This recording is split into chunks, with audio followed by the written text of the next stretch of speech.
Bienvenidos a este nuevo estudio bíblico sobre el Evangelio de Juan. El día de hoy vamos a estudiar el capítulo 18 de los versículos 12 hasta el 27. Permítanme una palabra de oración para empezar con el estudio. Padre, gracias por este tiempo. Gracias por tu palabra que vamos a enseñar. Permítenos, oh Dios, tener el temor y la reverencia para enseñar tu palabra en forma sana. Gracias, Padre, porque tú eres bueno, porque tu misericordia va a permitir que nuestra mente entienda el mensaje que tienes reservado para nosotros. Gracias, Señor Jesús. En tu nombre oramos. Evangelio de Juan, capítulo 18, versículos desde el 12 hasta el 27. Ya hemos visto dos escenas.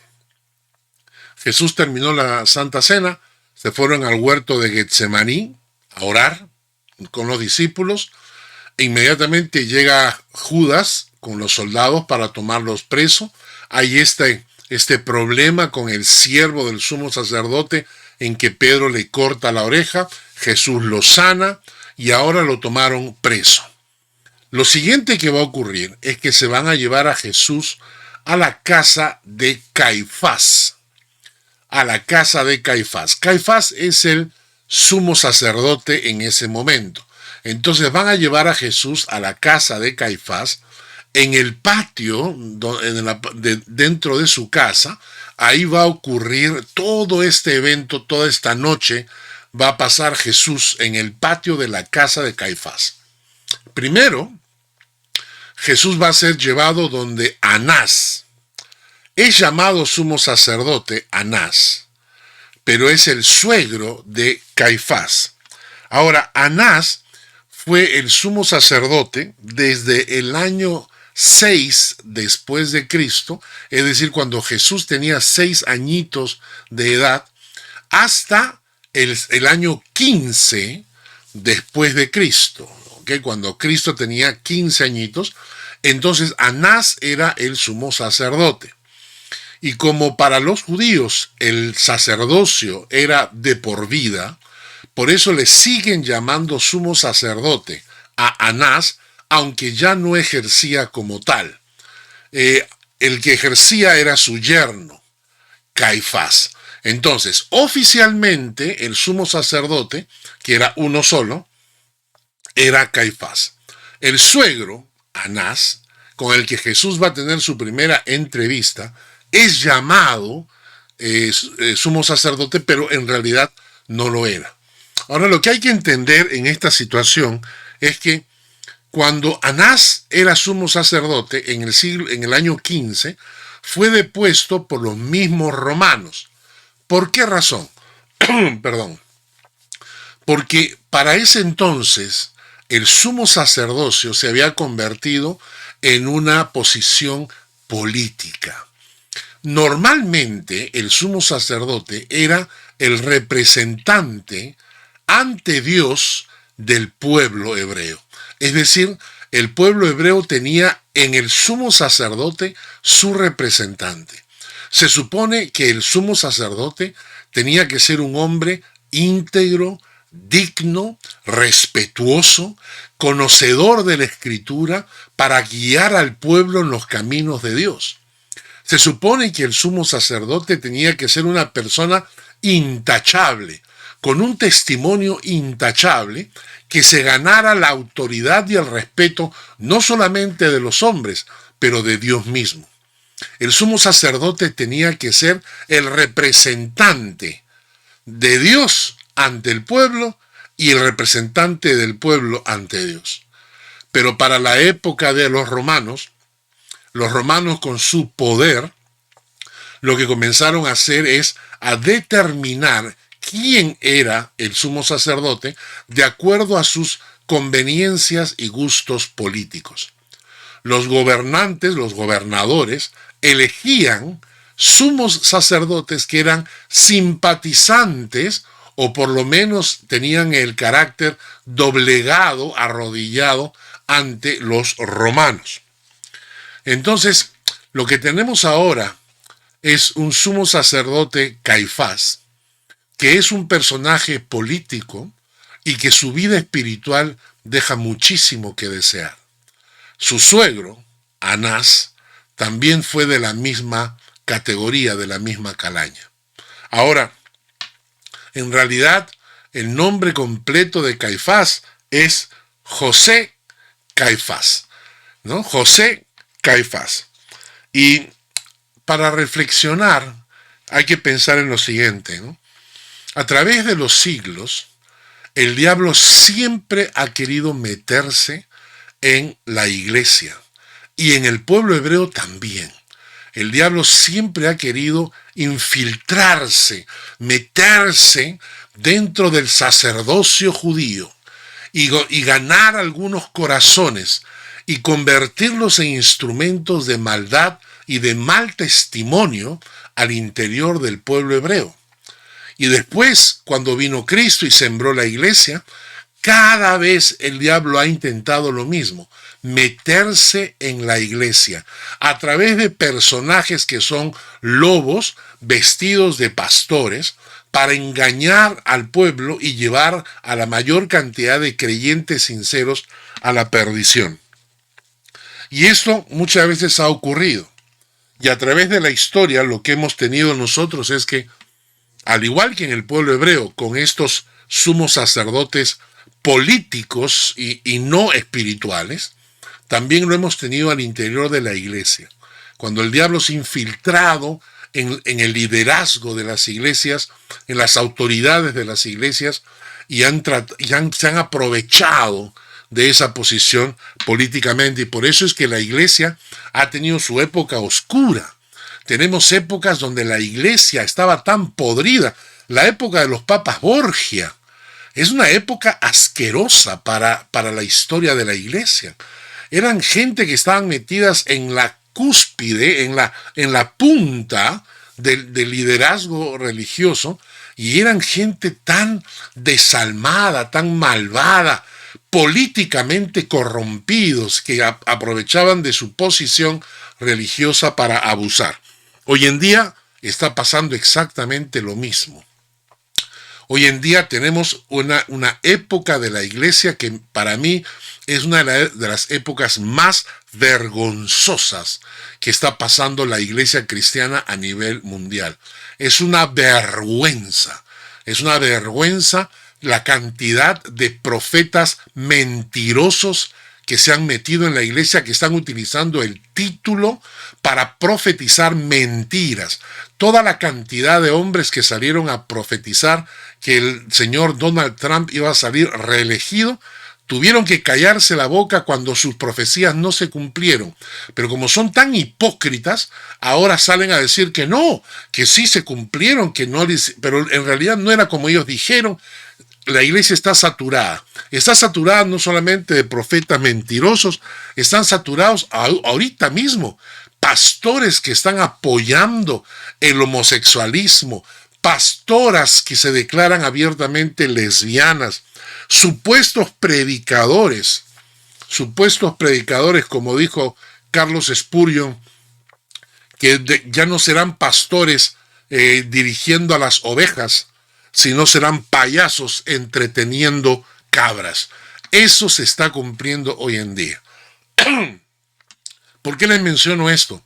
Porque es una vergüenza lo que va a pasar con Jesús. Porque Anás, que fue sumo sacerdote, y Caifás, el yerno, el sumo sacerdote actual, son los artífices de una injusticia para matar al que era el Mesías, el enviado de Dios, justamente el Hijo de Dios. Y esta gente se puso de acuerdo para producir este juicio, un juicio completamente ilegal para poder condenarlo. Y la gente se pregunta, ¿cómo es posible que haya habido gente como Caifás, como Anás, que eran los líderes religiosos, y se prestaron para esta jugarreta del diablo. Por eso les mencionaba de que no nos extrañemos, porque en esa época ha ocurrido en la historia de la iglesia en estos últimos 20 siglos y seguirá ocurriendo.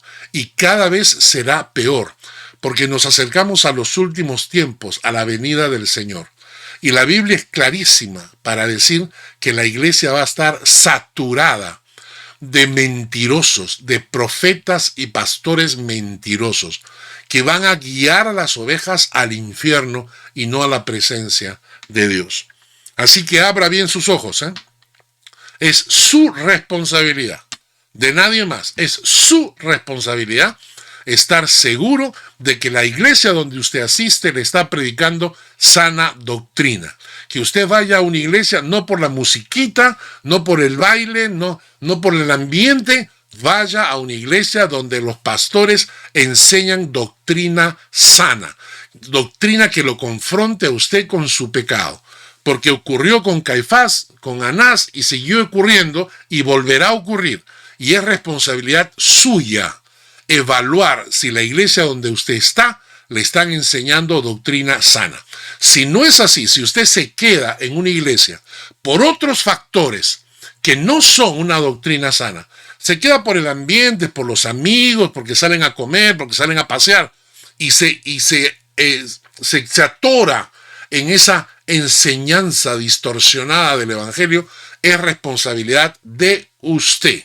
Así que abra sus ojos, estudie la palabra, investigue, infórmese, pregunte a otras personas hasta descubrir la iglesia con doctrina sana donde congregarse. ¿De acuerdo?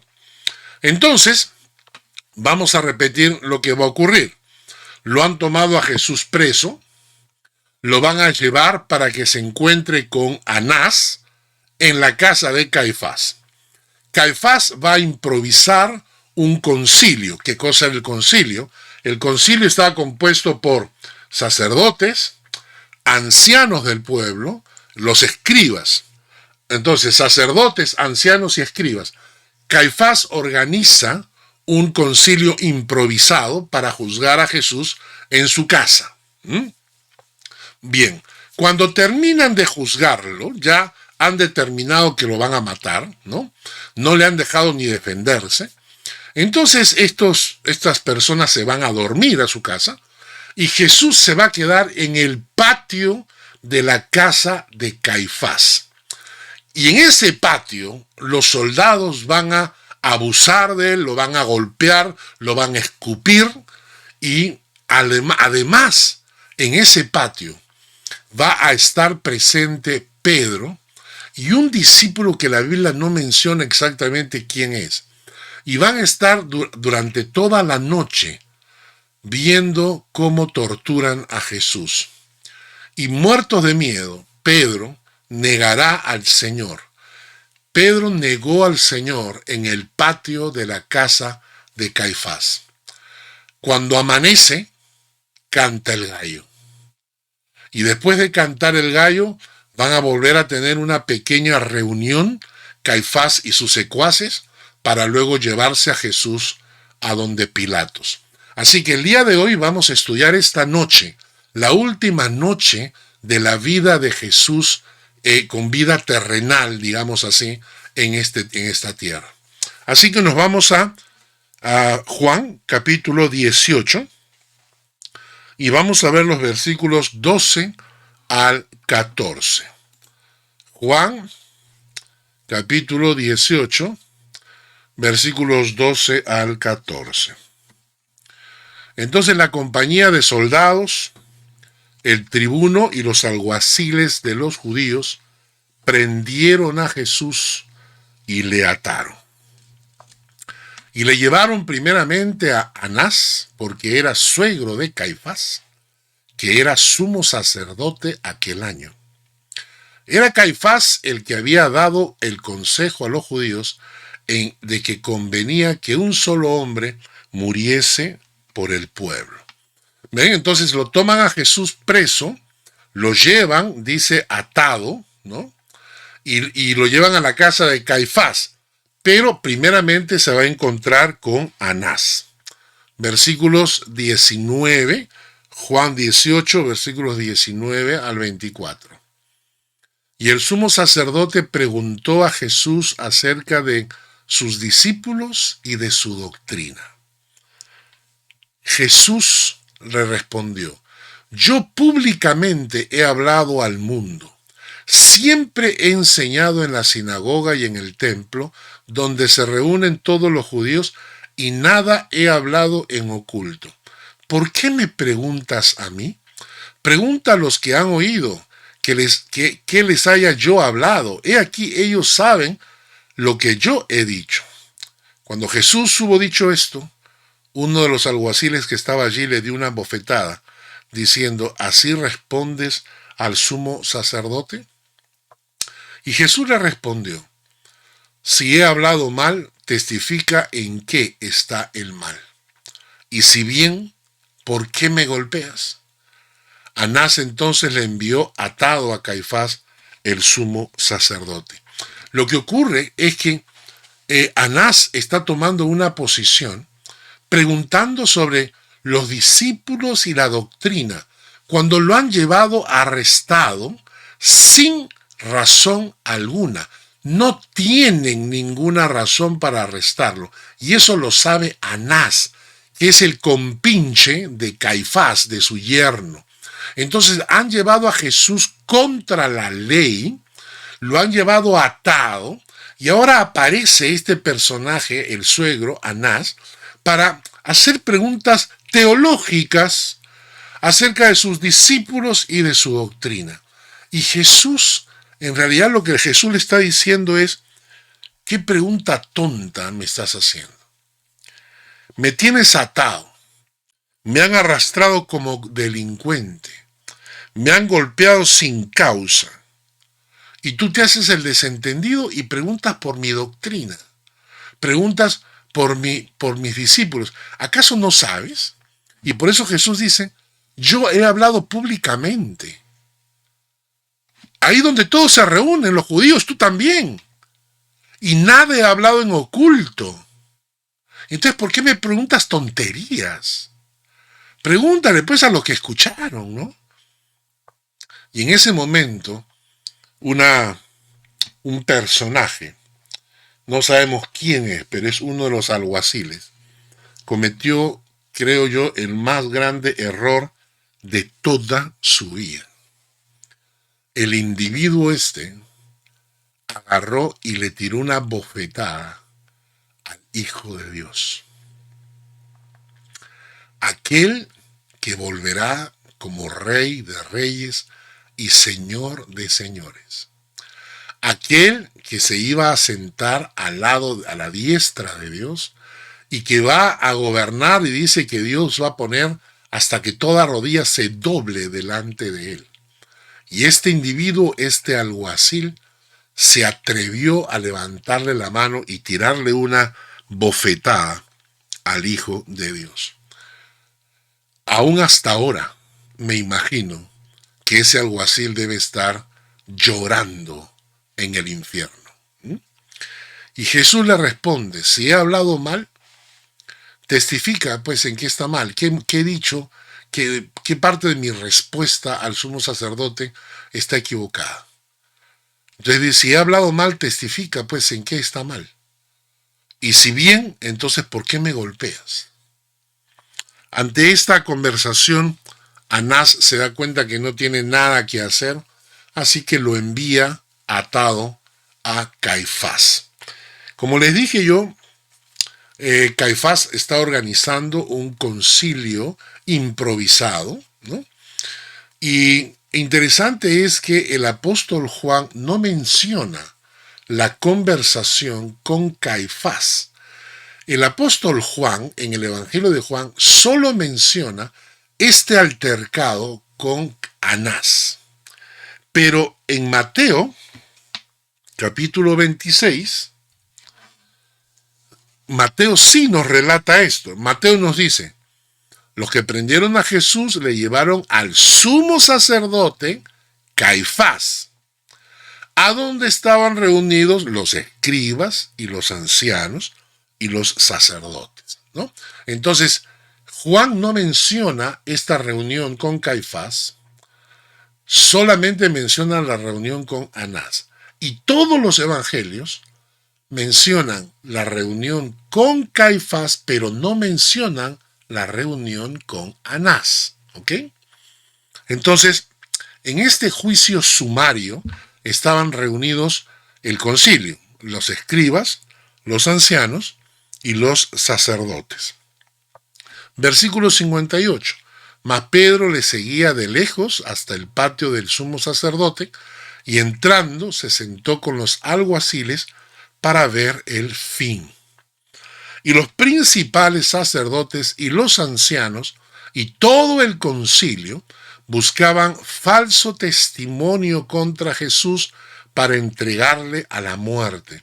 Y no lo hallaron, aunque muchos testigos falsos se presentaban. Este era un concilio payaso, ¿no? Este era un juicio inmoral, una farsa. Ellos tenían que buscar algo para poder acusarlo, pero no tenían de dónde. Así que lo que mejor se les ocurrió fue conseguir testigos falsos. Pero estos testigos falsos además eran burros, porque no sabían dar una razón coherente, y entonces no había manera de agarrarlo para poder culpar a Jesús de ninguna manera, ¿no es cierto? Entonces, pero el versículo 60 dice, y no lo hallaron, aunque muchos testigos falsos se presentaban. Pero al fin vinieron 2 testigos falsos, que dijeron, este dijo, puedo derribar el templo de Dios y en 3 días lo reedificaré, o en 3 días reedificarlo. Ahora, ¿lo dijo Jesús o no? Sí lo dijo. Lo dijo en Juan capítulo 2, versículo 18 al 22. Y los judíos respondieron y le dijeron, ¿qué señal nos muestras ya que haces esto?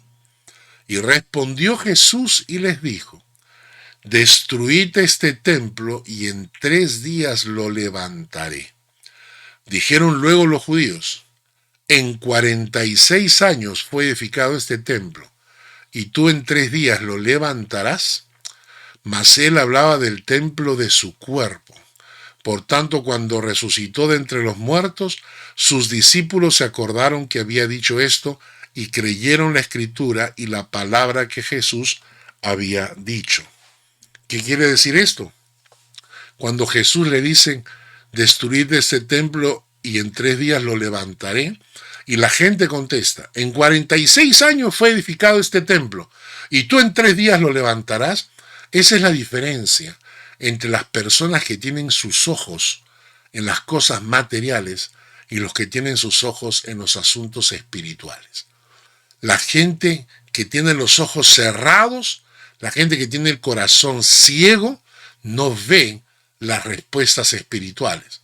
Jesús les está hablando de su cuerpo y esta gente está pensando en el templo físico. Y cuando resucitó, los discípulos se dieron cuenta de que esta profecía era cierta. Él hablaba de su cuerpo como el templo. Entonces Jesús sí había dicho esto, pero no refiriéndose al templo físico, sino al templo de su cuerpo. Volvamos a Juan, al capítulo Mateo capítulo 26, versículos 62 al 64. Y levantándose el sumo sacerdote le dijo, ¿no respondes nada? ¿Qué testifican estos contra ti? Mas Jesús callaba. Entonces el sumo sacerdote le dijo, te conjuro por el Dios viviente, que nos digas si tú eres el Cristo, el Hijo de Dios. Y Jesús le dijo, tú lo has dicho. Y además os digo que desde ahora veréis al Hijo del Hombre sentado a la diestra del poder de Dios y viniendo en las nubes del cielo. Impresionante. La ceguera del sumo sacerdote. Tiene al Hijo de Dios delante, pero no lo puede reconocer. No tiene la capacidad de reconocerlo. ¿Cuánta gente es religiosa? ¿Cuánta gente es buena? Pero no tienen la capacidad de reconocer a Jesús como el Hijo de Dios, el enviado de Dios, el Mesías prometido. Y entonces la respuesta de Jesús es más profunda todavía. Primero le dicen, tú lo has dicho. O sea, tú me preguntas si yo soy el Cristo, el Hijo de Dios. Sí, tú lo has dicho. Pero luego añade, y noten esto, añade, desde ahora me veréis sentado a la diestra del poder de Dios. La respuesta es, desde ahora veréis al Hijo del Hombre sentado a la diestra del poder de Dios. ¿Saben lo que está diciendo Jesús acá? Ahora, quiero que ustedes entiendan, porque a la gente le gusta tratar a Jesús como si fuera un hombre más. Cuando Jesús dice, veréis al Hijo del Hombre, está refiriéndose a sí mismo. Veréis al Hijo del Hombre sentado a la diestra de Dios, a la diestra del poder de Dios. ¿Sabes lo que está diciendo Jesús acá? Y ahora yo le pregunto a la gente, ¿entiendes que Jesús cuando hablaba de sí mismo no hablaba como un hombre cualquiera? Estaba hablando como una persona. ¿Quién se atreve a decir algo así? ¿Quién en esta tierra se atrevería a decir, me muero, me van a matar, pero no se preocupen, porque me van a ver sentado al costado del trono de Dios? ¿Quién se atreve a decir eso? Pero Jesús lo dijo, y lo dijo sin miedo, porque estaba diciendo la verdad. Y la segunda cosa que dice, y viniendo en las nubes del cielo, anunciando que Jesús vendrá por segunda vez. Y hay muchos creyentes, muchos cristianos que no han tomado nota de este concepto. Jesús volverá a pisar esta tierra. Jesús lo ha prometido. La Biblia está llena de versículos bíblicos que nos hablan de la segunda venida de Cristo. Así que les voy a dar la oportunidad de reflexionar sobre esta respuesta que Jesús le da al sumo sacerdote. ¿Quién puede decir algo como esto? ¿Eres tú el Hijo de Dios? ¿Tienes tú esencia divina dentro de ti? Y Jesús dijo, sí. Además, utiliza el término Hijo del Hombre, que significa esencia humana. Jesús está diciendo, soy el Hijo de Dios porque tengo esencia divina, y soy el Hijo del Hombre porque tengo cuerpo humano. Y además, cuando me muera, estaré sentado a la diestra del poder de Dios. Y además, volveré en las nubes por mi iglesia. Esta respuesta no le gustó mucho al sumo sacerdote, y entonces dice Mateo 26, versículos 64 al 68, entonces el sumo sacerdote rasgó sus vestiduras, diciendo, ha blasfemado. ¿Qué más necesidad tenemos de testigos? He aquí, ahora mismo habéis oído su blasfemia. ¿Qué os parece? Y respondiendo ellos dijeron, es reo de muerte. Ya lo condenaron. ¿Por qué lo han condenado? Por sus opiniones, por su pensamiento. Al mismo estilo terrorista, hay que matar al que piensa distinto. Y como Jesús no tienen ellos argumentos, tienen que matarlo por pensamiento, por lo que Él les está diciendo. Jesús no ha hecho nada malo. Pero por su pensamiento, por su doctrina, por su creencia, es que está siendo asesinado. Entonces ahora, después de haberlo juzgado en forma ilegal, en forma inmoral, en un juicio de farsa que organizaron, esta gente se va a dormir y entregan a Jesús a los soldados del sacerdocio, ¿no? Los soldados del templo, para que lo cuiden en el patio de la casa de Caifás. En Marcos 14:65 dice, y algunos comenzaron a escupirle y a cubrirle el rostro y darle de puñetazos y a decirle, profetiza. Y los alguaciles le daban de bofetadas. En Lucas 22, versículo 63 dice, y los hombres que custodiaban a Jesús se burlaban de él y le golpeaban. Y vendándole los ojos le golpeaban en el rostro y le preguntaban diciendo, profetiza quién es el que te golpeó. Y decían otras muchas cosas injuriándole.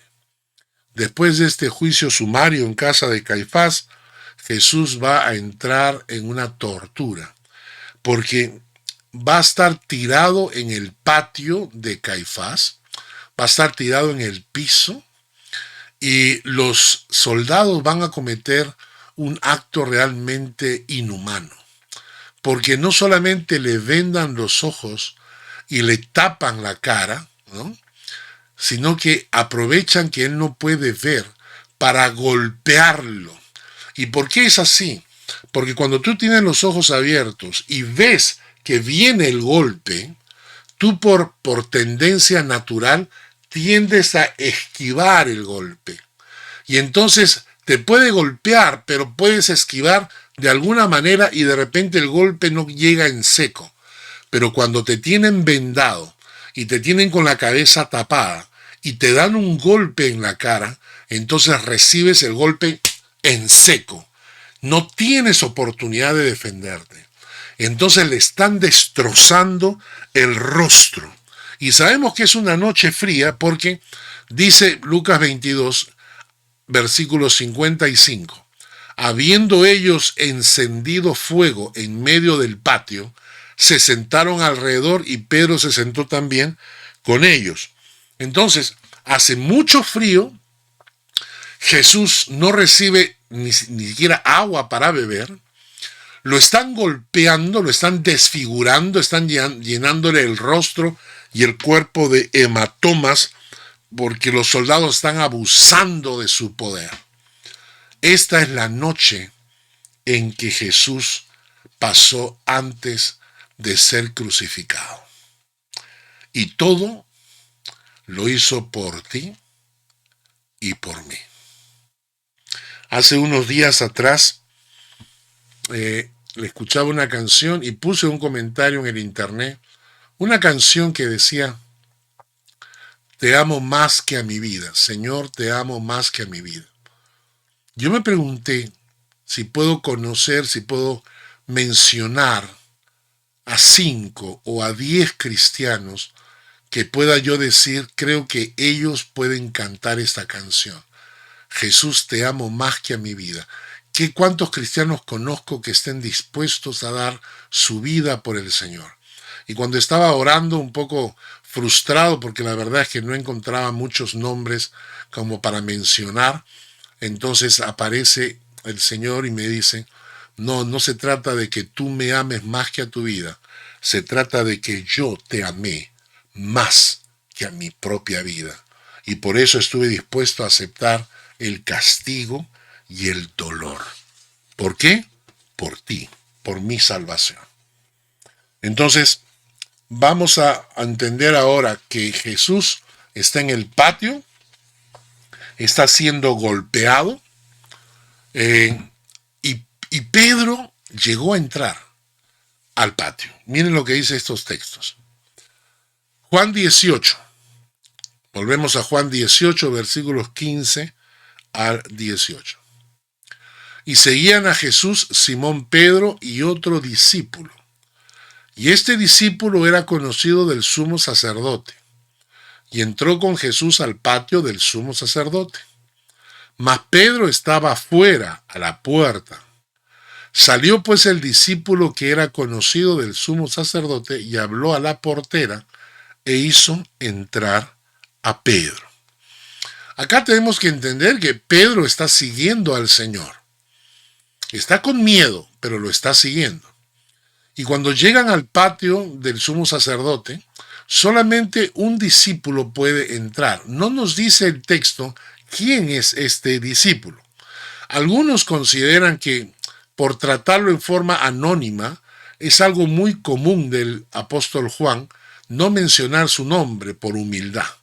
Entonces muchos han creído que este discípulo conocido del sumo sacerdote era el mismo apóstol Juan.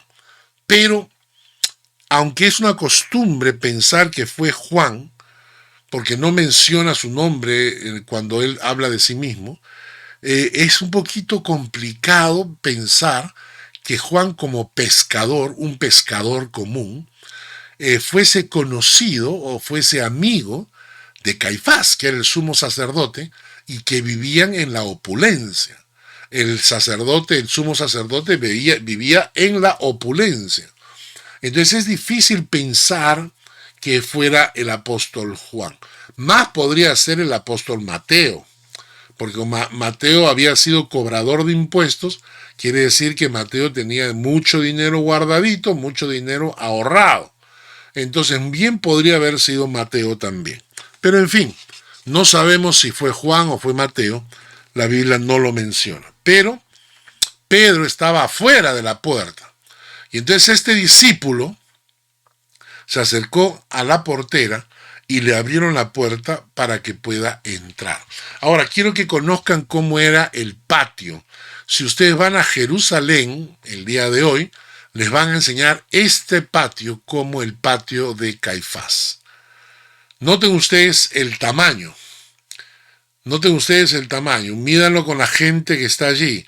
Es muy probable que estamos hablando de quizás unos 15 a 18 pasos de ancho por unos 15 a 20 pasos de largo. O sea, no estamos hablando de un gran espacio. Deben haber habido pues quizás unos 15 o 20 metros entre punta y punta. Quiere decir esto, y esto es lo interesante, que la situación de Pedro, cuando Pedro entra al patio de Caifás, ¿no? Él tiene en vista a Jesús. Imagínense, pónganse ustedes en algún lado de ese patio y pongan a Jesús en el otro extremo. Tú lo ves. Y luego dice que armaron una fogata improvisada en la mitad del patio, o sea que la distancia se acorta, ¿no? Pedro escuchaba con claridad lo que los soldados decían sobre Jesús. Pedro escuchaba con claridad y veía con claridad cómo golpeaban al Señor.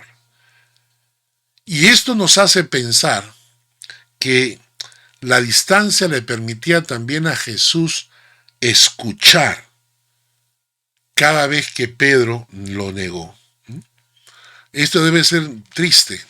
Imagínense ustedes ahí en el medio del patio, Jesús en una esquina siendo golpeado por los soldados abusivos. Tú estás en medio, estás escuchando y comienzas a hablar negando al Señor y el Señor está escuchándote. Por eso cuando Pedro lo niega por tercera vez, cumpliendo la profecía de Jesús, dice el texto literalmente que Jesús alzó sus ojos y lo miró, porque acababa de escuchar la tercera negación de Pedro. Ahora, en el Lucas capítulo 22 nos mencionan eso. Entonces, vuelto el Señor, miró a Pedro. El patio era pequeño.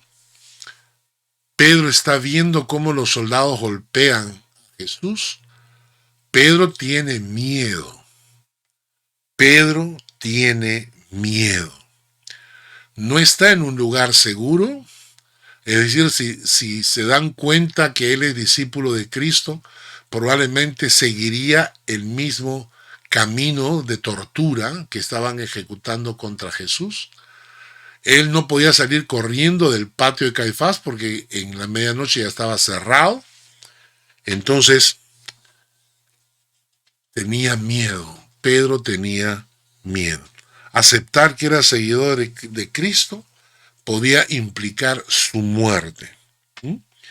Y cuando nosotros escuchamos sobre la negación de Pedro, muchas veces la gente dice, ¿no? Porque hay muchos cristianos súper espirituales. Y esos cristianos súper espirituales me dicen a mí, yo jamás negaría al Señor, jamás. Yo me pregunto, ¿qué haríamos si estuviéramos en la misma situación que Pedro? ¿Seríamos capaces en verdad de poner en riesgo nuestra integridad física por nuestra fe? ¿Saben cuánta gente niega su fe por simplemente no perder un trabajo, por cualquier cosa? Niegan su fe y luego se disculpan de, ay Dios, perdóname por haber orado así. Tenía que mentir porque si no, no me quedaba en la calle. Entonces, por cosas menos valiosas, cosas más pequeñas, es que hay mucha gente que niega la fe. Pedro se encontraba en una situación donde si abría su boca, entonces es muy probable que los soldados lo iban a tomar y lo iban a torturar también a él. Y entonces Pedro va a negar al Señor 3 veces. Jesús lo va a escuchar negarlo 3 veces. La primera negación, Juan 18, versículos 17 al 18. Entonces la criada portera dijo a Pedro, ¿no eres tú también de los discípulos de este hombre? Dijo él, no lo soy. Y estaban en pie los siervos y los alguaciles que habían encendido un fuego porque hacía frío. Y se calentaban y también con ellos estaba Pedro en pie calentándose. Juan dice que la respuesta fue, ¿eres tú discípulo de este hombre? Y él dijo, no lo soy. En Lucas nos dice que Jesús contestó, no lo conozco, ¿no? Pero una criada al verle sentado al fuego, se fijó en él y dijo, también éste estaba con él, pero él lo negó, diciendo, mujer, no lo conozco. Y Mateo nos dice que la respuesta es, versículo 30, mas él negó delante de todos diciendo, no sé lo que dices. O sea, yo no soy, ¿no? Yo no lo soy, yo no lo conozco. Yo no sé de qué estás hablando, yo no sé de qué dices. La segunda negación, Juan 18, 25. Estaba pues Pedro en pie calentándose y le dijeron, ¿no eres tú de sus discípulos? Y él negó nuevamente diciendo, no lo soy, ¿no? No lo soy. Y en el Mateo 26 va más allá. Versículo 72 dice, y él negó otra vez con juramento, no conozco a tal hombre. El que está hablando de esto es Pedro. Pedro negó al Señor con juramento, y diciendo, no conozco al tal hombre. Y luego la tercera es la más interesante. La tercera en Juan 18, versículos 26 al 27. Uno de los siervos del sumo sacerdote, pariente de aquel a quien Pedro había cortado la oreja, le dijo, ¿no te vi yo en el huerto con él? Negó Pedro otra vez y enseguida cantó el gallo. En Lucas 22 dice, como una hora después, otro afirmaba diciendo, verdaderamente también este hombre estaba con él, porque es Galileo. Y Pedro dijo, hombre, no sé lo que dices. Y enseguida, mientras él todavía hablaba, cantaba el gallo. Cantó el gallo, o el gallo cantó. Y en Marcos 14, esta es la parte más fuerte. Poco después, los que estaban allí dijeron otra vez a Pedro, verdaderamente tú eres de ellos, porque eres Galileo, y tu manera de hablar es semejante a la de ellos. Entonces él comenzó a maldecir y a jurar, no conozco a este hombre de quien habláis. Y en ese momento, cuando él niega de esta manera tan brutal, porque dice, comenzó a maldecir y a jurar, no conozco a este hombre de quien habláis. Es el mismo Pedro que hace unas horitas nomás hace unas cuantas horitas, Jesús le dijo, me vas a negar. Y Jesús dijo, no. Y Pedro dijo, no. No, yo no te negaré nunca, Señor. Yo te acompañaré a donde sea. Hasta la muerte te acompaño. Ese Pedro, que hace un poquitas horas le decía eso a Jesús durante la Santa Cena, ahora lo niega maldiciendo y jurando. No conozco a este hombre de quien habláis.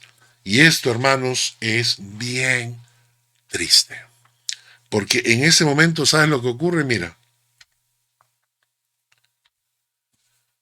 Entonces, vuelto el Señor, miró a Pedro.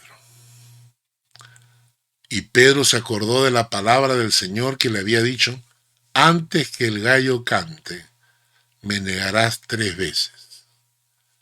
Y Pedro, saliendo fuera, lloró.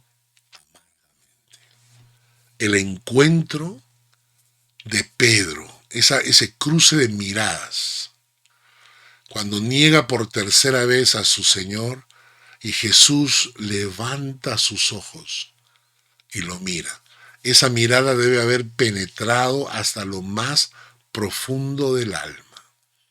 Y Pedro tiene que salir, ya no soporta más, tiene que salir, y se puso a llorar amargamente, pidiéndole perdón a Dios, pidiéndole perdón al Padre.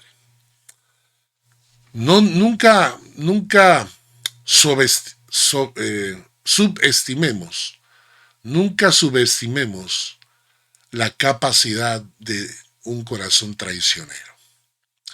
Nosotros nos creemos que nuestros corazones son muy fieles, pero a veces, hermano, las circunstancias pueden ser tan duras que tu propio corazón te juegue en contra. Al día siguiente, en Lucas 22, 66 al 71, nos cuenta, cuando era de día se juntaron los ancianos del pueblo, los principales sacerdotes y los escribas, y les trajeron al concilio, diciendo, ¿eres tú el Cristo? Dínoslo. Y les dijo, si os lo dijere, no creeréis, y también si os preguntare, no me responderéis, ni me soltaréis. Pero desde ahora el Hijo del Hombre se sentará a la diestra del poder de Dios. En otras palabras,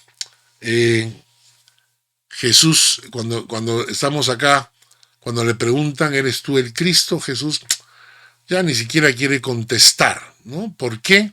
Porque si se los digo, no van a creer, ¿no? Y si les pregunto algo, no me van a responder, o sea, y tampoco me van a soltar, ¿no? Entonces, no vale la pena discutir con ustedes. Pero lo que sí quiero recalcar es que desde ahora el Hijo del Hombre se sentará a la diestra de Dios. Y dijeron todos, luego, ¿eres tú el Hijo de Dios? Y él les dijo, vosotros decís que lo soy. Ellos dijeron, ¿qué más testimonio necesitamos? Porque nosotros mismos lo hemos oído de su boca, ¿no? Tenían el alma tan oscura que les era difícil reconocer al Hijo de Dios. Y eso es interesante, es muy interesante, porque creer en el Señor es absolutamente lógico. Cuando tú lees la Biblia y escuchas lo que Jesús dijo e hizo, no tienes otro camino sino el de creer. Uno tiene que tener el corazón endurecido para no darse cuenta del mensaje de Jesús. Inclusive, la Biblia menciona que aún los demonios creen y tiemblan. Cuando Jesús caminaba por las calles, dice que se encontraba con endemoniados que venían y se postraban delante de Jesús y decían, tú eres el Hijo de Dios. Tú eres el Hijo de Dios. Cuando Jesús muere, los soldados que estaban junto a la tumba, el centurión, exclaman lo siguiente, verdaderamente este es el Hijo de Dios. Y el mismo apóstol Juan, En Juan capítulo 20, versículos 30 al 31, nos dice que su evangelio fue escrito. Dice, hizo además muchas cosas, muchas señales en presencia de sus discípulos, las cuales no están escritas en este libro, pero estas se han escrito para que creáis que Jesús es el Cristo, el Hijo de Dios, y para que creyendo tengáis vida en su nombre. Quiero hacerles una pregunta. ¿Reconocen a Jesús como el Hijo de Dios, el enviado del Padre, el Salvador de la humanidad y el que quiere morar en nuestro corazón? Podemos poner nuestra vida a los pies del Señor, reconociendo que Jesús era el auténtico Hijo de Dios. Hemos pasado la última noche, ahora estamos de temprano de mañana y ahora lo van a llevar ante Pilatos. La próxima semana veremos la escena con Pilatos, así que no se lo pierdan. Permítanme terminar con una oración final. Gracias, Padre, por este estudio. Bendícenos, oh Dios, con tu palabra. Guía esta palabra a muchos oídos para que puedan escuchar este mensaje. Yo te bendigo en el nombre de Jesús. Amén y amén. Y que Dios les bendiga.